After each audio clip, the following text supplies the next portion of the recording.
Heritage షేర్లు విపరీతంగా పడిపోతున్నాయి కనుక ఆ పడిపోతున్నటువంటి షేర్లను పైకి లేపటానికేమో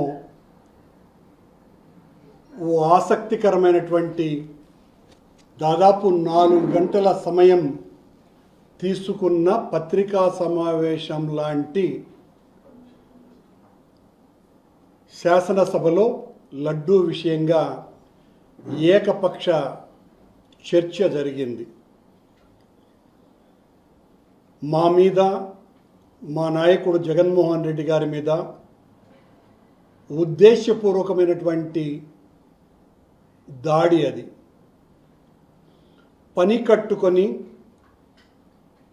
చెప్పిన మాటల్ని ఇప్పటి వరకు సంవత్సరం కాలంగా చెబుతూ వస్తూ ఉన్నటువంటి కూటమి నేతలు ఈ రోజున శాసనసభ సాక్షిగా అవే అబద్ధాలని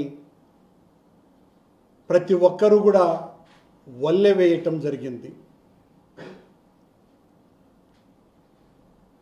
దెయ్యాలు వేదయజ్ఞం చేస్తే ఎలా ఉంటుందో కూటమి నాయకులు హిందూ ధర్మం మీద మాట్లాడితే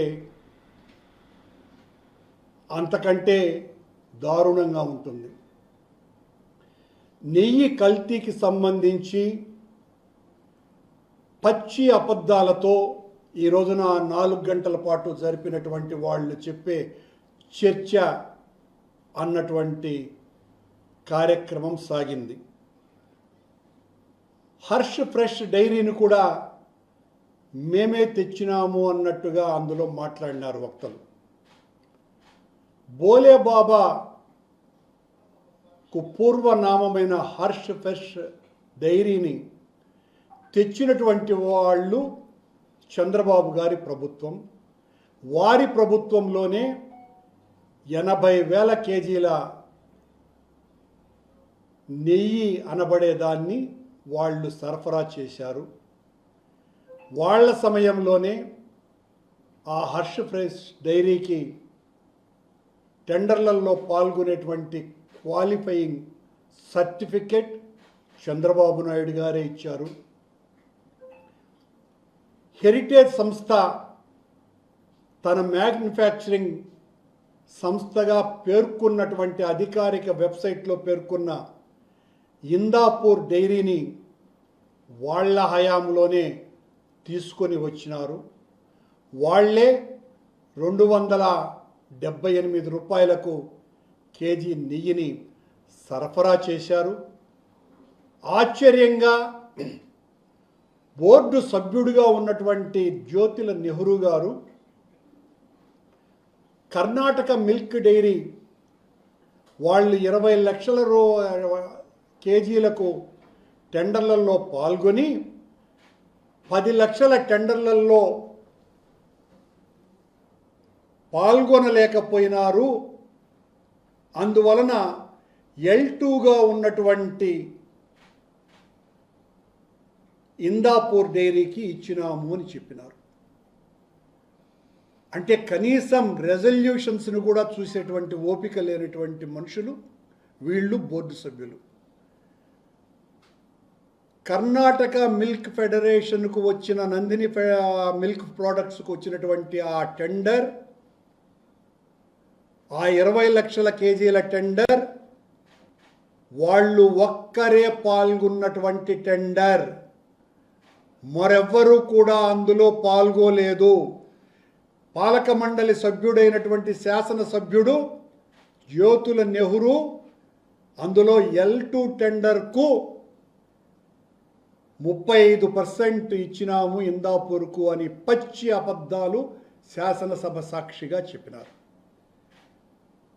అదే కర్ణాటక మిల్క్ ఫెడరేషన్ ఆ టెండర్ అయిపోయిన 3వ రోజునే దానికి సంబంధించిన మేనేజింగ్ డైరెక్టర్ పత్రికా సమావేశంలో ఇప్పటికీ మేము కూటమి ప్రభుత్వం వచ్చిన తర్వాత 50 లక్షల కేజీలను సరఫరా చేశాము, మరో 20 లక్షల కేజీలకు కూడా సరఫరా చేయడానికి సిద్ధంగా ఉన్నాము అని ప్రకటన కూడా చేసినారు. దాన్ని సాక్షాత్తు నేను విలేకరుల సమావేశంలో మొన్ననే చూపించటం కూడా జరిగింది. బలవంతంగా వాళ్లను ఆపి ఆ తరువాత 10 లక్షలకే మీరు పరిమితి అవ్వండి అని చెప్పిందే ఈ పాలక మండలి, ఈ ప్రభుత్వం. చెప్పి ఆ తర్వాత 10 లక్షల టెండర్లకు పిలిచినారు. పిలిచి ఎవరికి ఇచ్చినారు? ఇందాపూర్ డైరీ, మదర్ డైరీ అనేటువంటి 2 సంస్థలు అందులో పాల్గొని ఒకటి L1 గాను మరొకటి L2 గాను టెండర్లను దక్కించుకున్నాయి. ఇదే నందిని డైరీ అంటే కర్ణాటక మిల్క్ ఫెడరేషన్ L3గా ఆ టెండర్లలో పాల్గొన్నది. వీళ్ళు ఎవరైతే మేము సరఫరా చెయ్యలేము అని మాకు చెప్పింది అని చెప్పినటువంటి కర్ణాటక మిల్క్ ఫెడరేషన్ ఆ తరువాత టెండర్లలో పాల్గొన్నది. ఆ తర్వాత మళ్ళీ 10 లక్షల కేజీల టెండర్లలో ఇందాపూర్ L2 వచ్చింది, మదర్ డైరీ L1గా వచ్చింది. అలా షేర్ చేసుకున్నారు. ఇది 658 రూపాయలు, 657 రూపాయలకు కోట్ చేసి తీసుకున్నారు. మా నాయకుడు చెప్పింది అదే. 278 రూపాయలకు ఇందాపూర్ డైరీ మీ మాతృ సంస్థ, మీ మ్యానుఫ్యాక్చరింగ్ సంస్థ అయినటువంటి వాళ్ళు ఆ రోజున సరఫరా చేస్తే ఒకేసారి 658 రూపాయలకు ఎలా పెరిగింది అన్నటువంటి ప్రశ్నలకు సమాధానం చెప్పకుండా మీ ఇష్టం వచ్చినట్టుగా ఈరోజు శాసనసభలో వెంటనే సుబ్బారెడ్డిని, నన్ను అరెస్టు చేయాలన్నది వాళ్ళ ఉద్దేశం. మాట్లాడినటువంటి వక్తలంతా కూడా నేరస్తులం మేమని, సుబ్బారెడ్డి నేనని, కనుక వాళ్ళను వదిలిపెట్టకూడదు అన్నటువంటి మాటలే వాళ్ళు మాట్లాడినారు. సిట్ తన నివేదికలో ఎక్కడా కూడా మమ్మల్ని దోషులుగా ప్రకటించాల. మేమేదో సుబ్రహ్మణ్య స్వామి చేత రిట్ పిటిషన్ వేయించినట్టుగా పచ్చి అబద్ధాలు చెప్తున్నారు. సుబ్రహ్మణ్య స్వామి ఎక్కడా చెప్పలేదే, మేమెక్కడా ఓన్ చేసుకోలేదే. మీ అరాచక పాలన తీరు పట్ల, మీరు భగవంతుడి పట్ల చేస్తున్న అపచారం పట్ల బహుశా సుబ్రహ్మణ్య స్వామి గారు సుప్రీంకోర్టుకు వెళ్ళి ఉండవచ్చును. దాన్ని మేమేం ఓన్ చేసుకోవాలా. మీరు మాట్లాడుతున్నారు. ముఖ్యమంత్రి గారి దగ్గర నుంచి ఆ కాలువ, మురిక్కాలువ శ్రీనివాసులు వరకు అందరూ కూడా పచ్చి అబద్ధాలే మాట్లాడినారు. అందులో సాక్షాత్తు రాజశేఖర రెడ్డి గారిని గురించి ఒక సభ్యుడు 2 కొండల జీవో తెచ్చింది రాజశేఖర రెడ్డి గారు అని మాట్లాడతాడు. ఆధారాలు చూపరు. వాళ్లకు నోటికి తోచింది మాట్లాడేయటమే. 746, 747 అన్నటువంటి 2007 సంవత్సరం జూన్ నెలలో ఇచ్చినటువంటి జీవోలను దేవాలయాలలో, హిందూ దేవాలయాలలో అన్యమత ప్రచారం జరగకూడదు అనేటువంటి 747 జీవోను 352 కిలోమీటర్ల పరిధిలో ఉన్నటువంటి ప్రాంతమంతా కూడా ఆ 7 కొండలన్నీ కూడా వెంకటేశ్వర స్వామి క్షేత్రానివే అన్నటువంటి 746 జీవోలను ఇచ్చిందే రాజశేఖర రెడ్డి గారు. అంతకు పూర్వం దీనికి సంబంధించి ఏ రకమైనటువంటి జీవోలు లేవు. బ్రిటిష్ వారు 1894 ఆ ప్రాంతాన వాళ్ళు అది 25 కిలోమీటర్ల పరిధిలో ఉంది అన్నటువంటి జీవోను వాళ్ళు ఇస్తే దాన్ని సవరించి 352 కిలోమీటర్లకు పెంచి ఇది తిరుమల క్షేత్ర మహిమ, 7 కొండల క్షేత్ర మహిమనని ఆ జీవోని ఇచ్చింది రాజశేఖర రెడ్డి గారైతే, నేను అధికారంలోకి వస్తే అదే 2009 ఎన్నికలలో ఆ 746, 47 అన్యమత ప్రచారాలను నిషేధించేటువంటి ఆ జీవోను 7 కొండలుగా ప్రకటించినటువంటి రాజశేఖర రెడ్డి ఇచ్చిన జీవోను రెండింటిని తీసివేస్తానోనని ముస్లిం మైనారిటీల సభలో చంద్రబాబు నాయుడు గారు ప్రమాణం చేసి మళ్ళీ చెప్పినారు. ఆయన మాట్లాడతాడు, రాజశేఖర రెడ్డి గారు 2 కొండల జీవో తెచ్చినాడు అని మాట్లాడిస్తాడు. అన్ని అబద్ధాలే. ఈ రోజున ఎవరినైతే నిందితులుగా మీ సిట్ ప్రకటించిందో వాళ్ళల్లో ఎక్కడా కూడా మమ్మల్ని దోషులుగా సుప్రీంకోర్టు నియమించినటువంటి సిట్ ప్రకటించాల. మీకు బాధ కరుణాకర్ రెడ్డిని, సుబ్బారెడ్డిని ప్రకటించలేదే అన్నదే మీ దుగ్ధ. ప్రకటించిన వాళ్ళు ఎవరు? ఆ 36 మంది నిందితులు, అక్కడ ఉన్నటువంటి సరఫరాదారులు, టీటీడీలో ఉన్నటువంటి కింది స్థాయి ఉద్యోగులు, నెయ్యి నాణ్యతను పరిశీలించేటువంటి నిపుణులు, వీళ్లను దోషులుగా ప్రకటిస్తే మళ్ళీ ఏకసభ్య కమిషన్ను వేసినారు మీరు. ఏకసభ్య కమిషన్ యొక్క పరిమితి కూడా నిన్న సుప్రీంకోర్టు చాలా స్పష్టంగా చెప్పింది. అయినా కూడా గత 15 రోజులుగా మేము చెబుతున్నటువంటి మాటలన్నీ కూడా ప్రజల్లోకి చొచ్చుకు వెళ్ళిపోయినాయి. కనుక చంద్రబాబు గారు, ఆయన కూటమి మాట్లాడినటువంటి ఈ నెయ్యి కల్తీ వ్యవహారంలో అంతా కూడా భగవంతుణ్ణి అడ్డు పెట్టుకొని రాజకీయం చేస్తున్నారు వీళ్ళు అన్నటువంటి అపచార నింద మీ మీద పడ్డది. కనుక దాన్ని తుడుచుకోవటం కోసమని ఇందాపూర్ డైరీని మీరే తీసుకొని రావటం మూలంగా హెరిటేజ్కు ఇందాపూర్కు ఉన్నటువంటి సంబంధం బయటపడటంతో ఒక్కసారిగా హెరిటేజ్ షేర్ల విలువ అమాంతంగా ఆకాశం నుంచి పాతాళానికి పడిపోవటంతో దాన్ని మళ్ళీ పైకి లేపటం కోసమనే ఈ రోజున శాసనసభలో మీరు చర్చ అన్నటువంటి దాన్ని తీసుకువచ్చారే తప్ప వాస్తవాలు ప్రజలకు చెప్పాలన్నటువంటి ఉద్దేశం ఏమీ లేదు. అందులో వీళ్ళందరూ కూడా మాట్లాడినటువంటి మాటలు కరుణాకర్ రెడ్డిని, సుబ్బారెడ్డిని నేరస్తులుగా ప్రకటించేంత వరకు మనం నిద్రపోకూడదు అన్నట్టుగా మాట్లాడతారు. ఛాలెంజ్ చెప్తున్నాం, తప్పు చేసినటువంటి వాళ్ళమే అయితే భయపడి పారిపోవాల్సినటువంటి పరిస్థితి మాది కాదు. దేన్నైనా ఎదుర్కొనేదానికి సిద్ధంగా ఉన్నాం. ఏ తప్పు చేయలేదు కనుకనే దానికి సంబంధించి సిట్, చంద్రబాబు నియమించినటువంటి సిట్టును మేము ఆక్షేపించినాం. ఎందుకు? నీ సిట్, నీ కింది పోలీసు అధికారులు నీ ఇష్టం వచ్చినట్టు నువ్వు ఏమి చెబితే వాళ్లను నేరస్తులుగా ప్రకటిస్తుంది. కాబట్టి అందుకు సుబ్బారెడ్డి గారు సుప్రీంకోర్టుకు వెళ్ళారు. వాస్తవాలు ఏంటి అన్నది మీ ఆధ్వర్యంలో జరగాలని. దాన్ని ఒప్పుకోరెందుకు మీరు? దాన్ని ఆక్షేపిస్తారు. సుప్రీంకోర్టుకు వెళ్ళటాన్ని కూడా తప్పుపడితే ఎట్లా? మరి సుప్రీంకోర్టు మిమ్మల్ని మందలించింది కదా, మీరు అలా మాట్లాడకూడదని చెప్పింది కదా. మీరు ఎన్డీడీబీ రిపోర్టు, ఎన్డీఆర్ఐ రిపోర్టుల గురించి మాట్లాడుతున్నారు.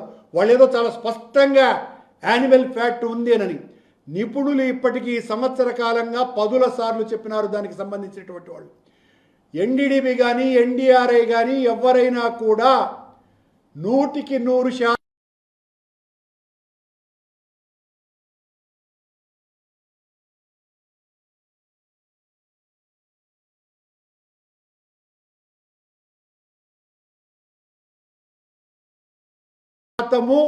పూర్తిగా ఏమీ లేదు అనే విషయాన్ని చెప్పరని, ఆవులు తినేటువంటి ఆహారాల కారణంగా అన్నటువంటి విషయాన్ని ఎన్డీడీబీ ప్రకటించింది అన్నటువంటి మాట చాలా సుస్పష్టంగా నిపుణులందరూ కూడా చెప్పినా కూడా ఈరోజు శాసనసభ సాక్షిగా మళ్ళీ నేను ఎన్డీడీబీ ఇచ్చినటువంటి రిపోర్ట్ మీద ఆధారపడే యానిమల్ ఫ్యాక్ట్ ఉంది అని మాట్లాడాను అని చెప్తారు. ఆ రోజు మీరేం మాట్లాడారు? సెప్టెంబర్ 18వ తారీఖున నెయ్యికి బదులుగా జగన్ ప్రభుత్వం లడ్డూలో ఆవు కొవ్వు కలిపింది అని మీరు మాట్లాడింది. మీ ఉప ముఖ్యమంత్రి ఏం మాట్లాడినారు? తిరుమల నుంచి పంపించినటువంటి 1,00,000 లడ్లు అయోధ్యకి, అందులో ఆవు కొవ్వు, పంది కొవ్వు, చేప నూనె కలిపిన వాటిల్తో పంపినారు అంటే ఈరోజు పవన్ కళ్యాణ్ మళ్ళీ మాట్లాడుతున్నాడు ఆ మాటని. దాన్ని ఎట్లా నమ్మాలా మేమని? ఇదిగో మీ దగ్గర ఉన్నాడు కదా బోర్డు సభ్యుడు, మీ పాలక మండలి సభ్యుడు బోరా ఉన్నాడు కదా, ఎందుకు అతన్ని అడగటం లేదు మీరు? దానికి ఆధారాలు ఏంటి? అంతకంటే ఆధారం ఏముంది? దానికి సంబంధించి రెజల్యూషనే ఉంది, వాళ్ళు పంపించిన దానికి ఆ నెయ్యి సంబంధించి. ఇంత దారుణంగా శాసనసభ సాక్షిగా పచ్చి అబద్ధాలు చెబుతూ ఒకదాని మీద ఒకటి అన్ని అబద్ధాలు చెబుతూ అందులో నేను మా అమ్మాయికి క్రిస్టియన్ మ్యారేజ్ జరిపినానని చంద్రబాబు నాయుడు గారు ఒక ఫోటో కూడా వేసినారు.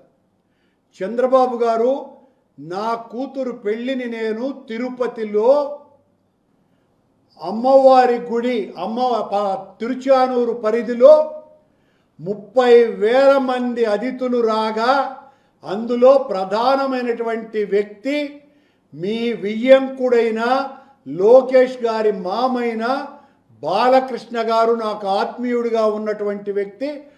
ఆయన వచ్చి నా కూతురు పెళ్ళికి అక్షింతలు వేసినారు. అలాగే మీ తమ్ముడు, నా స్నేహితుడు నారా రామ్మూర్తి నాయుడు కూడా ఆ పెళ్ళికి వచ్చినారు. ఆ పెళ్ళికి ఆనాడున్నటువంటి దాదాపు 13 మంది హైకోర్టు న్యాయమూర్తులు వచ్చినారు. నేను నా కూతురు పెళ్ళిని హిందూ సాంప్రదాయం ప్రకారమే చేసినానని ఆ దేవదేవుని సాక్షిగా ప్రమాణం చేస్తున్నా. నా వియ్యంకులు చేసినటువంటి పెళ్ళికి నేను నా కూతురు తండ్రిగా హాజరైనాను. ఇక్కడేం దాచుకొని నేను మీలాగా అబద్ధాలు చెప్పేటువంటి మనిషిని కాదు. నా కూతురు పెళ్ళి నేను హిందూ సాంప్రదాయం ప్రకారం ఆలయ ప్రధాన అర్చకుడి దగ్గర నుంచి తిరుమల వేద పారాయణదారులందరూ వచ్చి నా కూతురు అల్లుడిని ఆశీర్వదించినారు దేవదేవుని సాక్షిగా. ఆ పెళ్లిలో వేద మంత్రోచ్చారణల మధ్యన నా కూతురి పెళ్లి జరిపినాను. మీరు శాసనసభలో ఆ ఫోటో వేసి నన్ను క్రిస్టియన్గా మీరు చూపిస్తే, చంద్రబాబు గారు ఇదిగో మీరు బైబిల్ పట్టుకొని ఉన్నారు, మీరు బైబిల్ పట్టుకున్నారు కాబట్టి నేను క్రిస్టియన్ అంటే, నన్ను క్రిస్టియన్ అంటున్నారు కదా మీరు, మరి మీరు బైబిల్ పట్టుకున్నారు. ఇదిగో 1 కాదు 2 కాదు, సాక్ష్యాలు కోకొల్లలుగా ఉన్నాయి. కోకొల్లలు. ఇంతే కూడా కాదు, మీరు అసలు హిందువే కాదు ముస్లిం అంటే ఎట్లా ఉంటుంది? చంద్రబాబు గారు ఈ ఫోటోలను చూసి,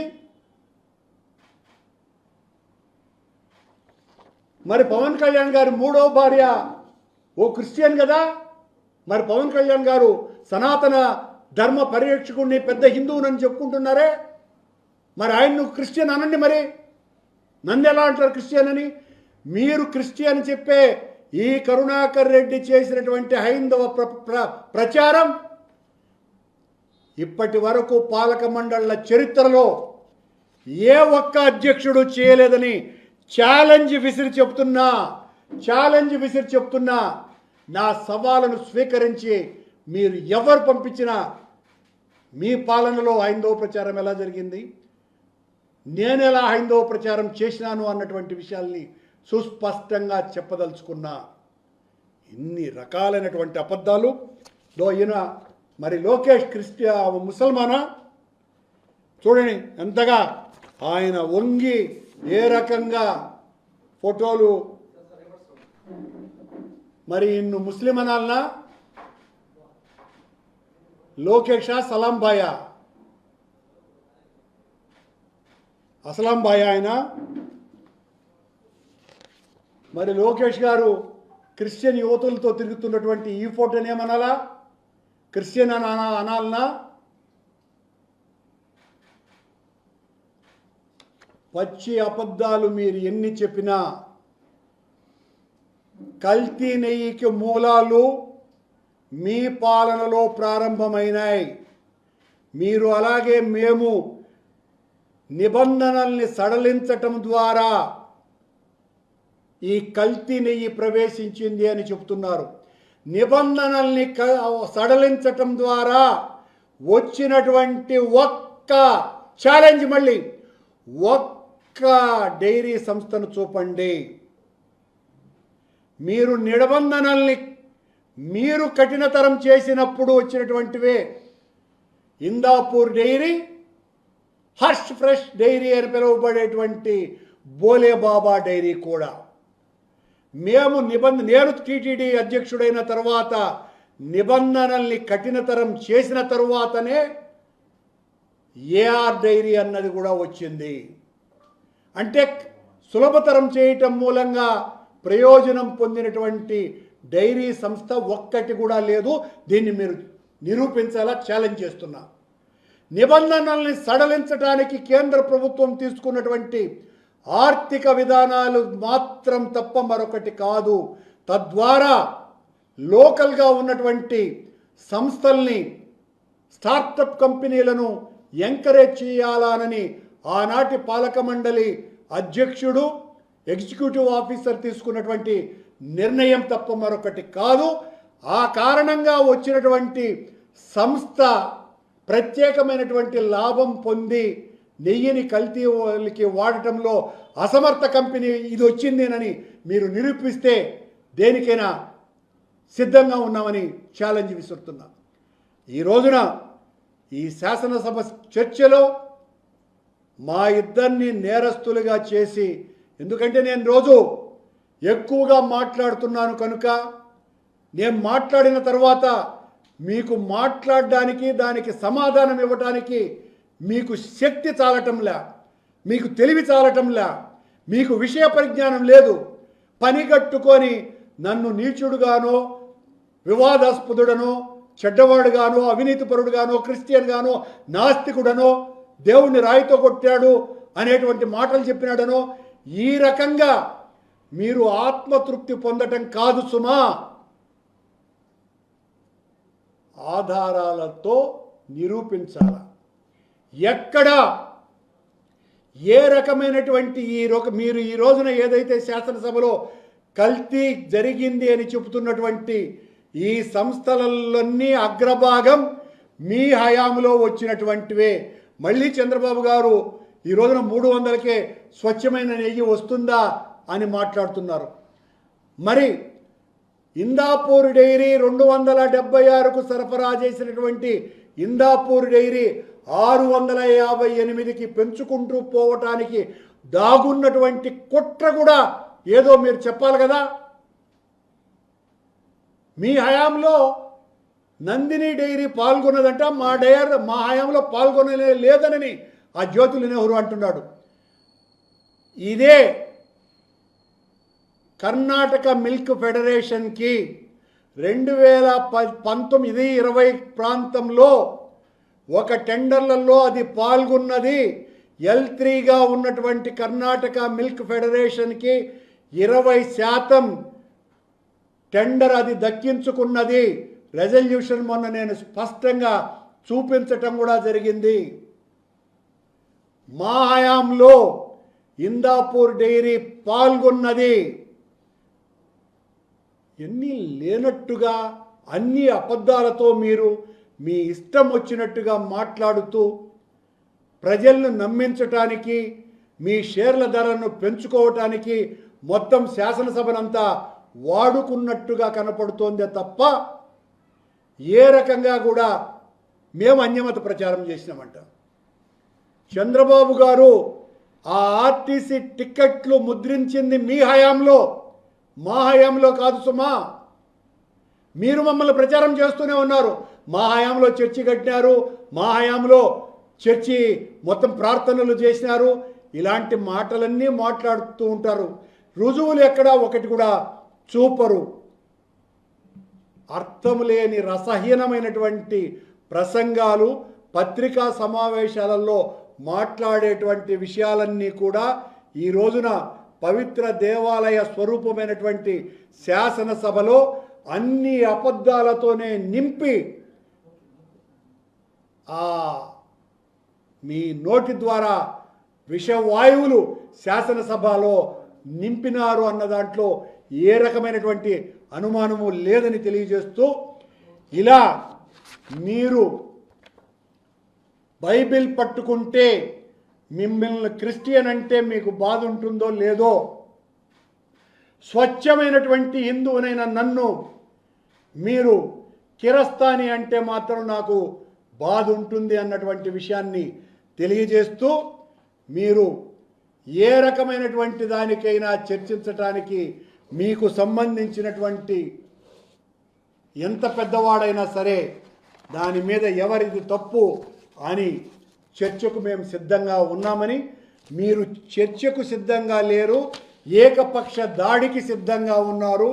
మమ్మల్ని ఏక సభ్య కమిషన్ ద్వారా నన్ను సుబ్బారెడ్డిని నేరస్తుడు అని ఈ రోజు నుంచి రోజు ప్రచారం చేసి వాళ్ళిద్దరే దోషులు అని ప్రకటిస్తారు అన్న విషయాన్ని కూడా ఈ హిందువులకు సభ్య సమాజానికి తెలియజేస్తూ, ఎంత పచ్చి మోసాన్ని సాక్షాత్తు సుప్రీంకోర్టు నియమించినటువంటి సిట్ ఇచ్చినటువంటి నివేదిక మీదే నమ్మకము లేనటువంటి చంద్రబాబు గారి ప్రభుత్వం 1 సంవత్సరం పాటు 8 రాష్ట్రాలలో మొత్తం వందలాది మందిని విచారణ చేసి కొన్ని వందల మంది పోలీసులతో విచారణ జరిపి 36 మందిని దోషులుగా ప్రకటించినటువంటి సిట్ ఇచ్చినటువంటి ఛార్జ్ షీట్నే తప్పుబట్టి ఏకసభ్య కమిషన్ ద్వారా